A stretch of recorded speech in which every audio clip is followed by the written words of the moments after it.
Why is everyone so unhappy at work right now? Do you feel upset or stressed about your job at the moment? If that's the case, you are definitely not alone.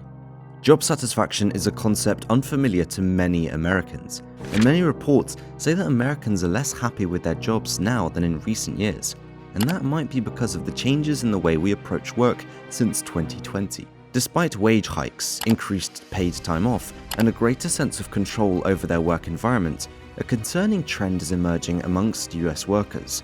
What's happening that is problematic? What's the snag we're facing? Let's find out. Even with America's highest level of employment in decades and a booming stock market, there's an underlying sense of unease. In the third quarter of 2023, the US economy grew at a rate of more than 5%. This is the fastest rate of growth since the fourth quarter of 2021. While the nation experiences a historic and robust economic expansion, cracks in the system are becoming increasingly apparent. The prevailing mood amongst a significant portion of the population is one of anger, discouragement, and resentment. A big number of individuals feel trapped in dead-end jobs and are frustrated. Despite fears of a recession, the US remains in the midst of the Great Resignation, with job dissatisfaction at an all-time high. Workers find themselves even unhappier now than they did at the peak of the pandemic. The initial hope for positive change has given way to increased dissatisfaction. According to Gallup's 2023 workplace report, the number of workers expressing feelings of anger, stress, and disengagement is on the rise. Additionally, analysis by Bamboo HR, examining data from over 57,000 workers, indicates that job satisfaction scores have plummeted to their lowest point since early 2020, experiencing a 10% decline just within the current year. This shows a growing discontent among the workforce despite improvements in certain work-related benefits. Through interviews with workers across the nation, it becomes much clearer that the current unhappiness is a reflection of a broader reconsideration of work life that commenced in 2020. The roots of workers' discontent span from the impact of inflation, which is diminishing recent pay increases, to the persistently uncertain nature of the workday. Individuals are constantly fighting with the discomfort of being micromanaged upon returning to the offices, while simultaneously encountering isolating aspects of hybrid and remote work. In addition, a cooling job market, particularly in white-collar roles, is contributing to a sense of stagnation and frustration among many professionals. As companies transitioned away from pandemic operating modes, emphasizing cost-cutting measures and a renewed commitment to productivity, a noticeable disconnect with workers has left managers frustrated. There have been many efforts to provide staff with increased compensation, flexibility, and support, but those in leadership positions find themselves falling short in addressing the underlying issues, with no apparent quick fix in sight. The challenges in aligning the interests and expectations of management with the needs and concerns of the workforce underscore the complexity of the current workplace dynamics. The experiences of workers such as Lindsay Leesman suggests the noticeable shift in expectations compared to just a few years ago. At 38 years old, Leesman's perspective on her philanthropy job took a negative turn when she had to resume in-office work 2 days a week earlier this year. This individual experience reflects a broader trend where the once accepted norms of work, particularly around remote and flexible arrangements, have undergone re-evaluation, leading to a shift in employment preferences and job satisfaction. So there is a stark contrast to the pre-pandemic era when working 3 days a week from home would have been considered a dream scenario. However, the return to in-office requirements by her team felt like a regression, leading her to question her professionalism and work quality. Rather than fostering increased collaboration, the in-office mandate resulted in minimal interaction, with Leesman and her colleagues seldom leaving their desks except for meetings or lunch. This shift not only affected her work environment, but also extended to her personal life, as negative feelings from the workday accompanied her during the hour-long commute home, leaving her short-tempered with her children. This narrative underscores the intricate interplay between work conditions and their impact on both professional and personal well-being. You try to keep work and home separate, but that sort of stuff is just impacting your mental health so much, said Leesman, who recently moved to a new job that requires 5 in-office days a month. The once existing honeymoon period seems to have come to an end, with business leaders thinking for solutions, according to Stephen Skoll, chief executive of Alight Solutions, a technology company specializing in benefits and payroll administration. Even as many as Fortune 100 companies on Alight's client list increased spending on employee benefits, such as mental health support, childcare provisions, and well-being bonuses by 20% during the pandemic years. The discontent among the workforce persists, highlighting the complexity of addressing the evolving needs and expectations of employees in the current work landscape. All that extra spend has not translated into happier employees, Skoll said. In an Alight survey of 2,000 US employees this year, 34% said they often dread starting their workday, an 11 percentage point rise since 2020. Corporate clients have told him mental health claims and costs for employees' turnover are rising. Another contributing factor to the current workforce discontent is the significant proportion of employees who are relatively new to their roles, as a result of record levels of job switching. Benjamin Granger, chief workplace psychologist at software company Qualtrics, suggests that many employers have prioritized hiring over effectively integrating new employees into their roles. This oversight has left a considerable number of newcomers feeling adrift and disconnected. Also, in some instances, workers who took on seemingly attractive new jobs found that the reality didn't align with their expectations, highlighting a mismatch between the perceived appeal of the job and the actual fit for the individual. The current trend reveals that the most recent hires are amongst the least satisfied, marking a reversal of the typical high levels of enthusiasm expressed by fresh hires. According to Qualtrics data, in a study of nearly 37,000 workers published recently, individuals with less than 6 months of job tenure reported lower levels of engagement, feelings of inclusion, and intent to stay compared to their longer tenured counterparts.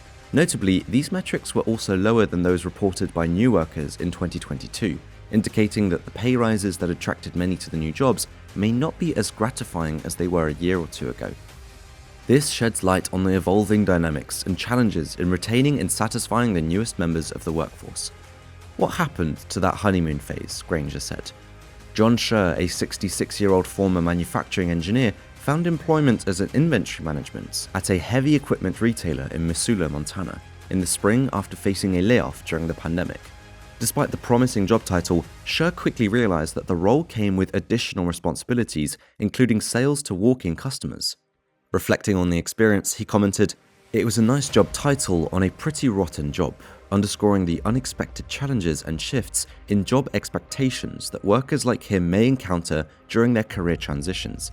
When John Scher raised his concerns, his boss urged him to give the new responsibilities a chance, emphasizing the importance of his presence on the showroom floor. However, given his preference for computer-related tasks and the misalignment with his initial job expectations, Scher decided to resign approximately a month later. This situation tells us about the challenges that can arise when there is a disconnect between the promised job role and the actual responsibilities assigned, leading to a dissatisfaction and ultimately prompting employees to reconsider their positions.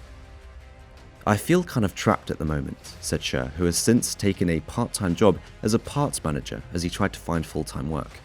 The dynamics of long-distance relationships between bosses and staff may also contribute to more and more workplace challenges.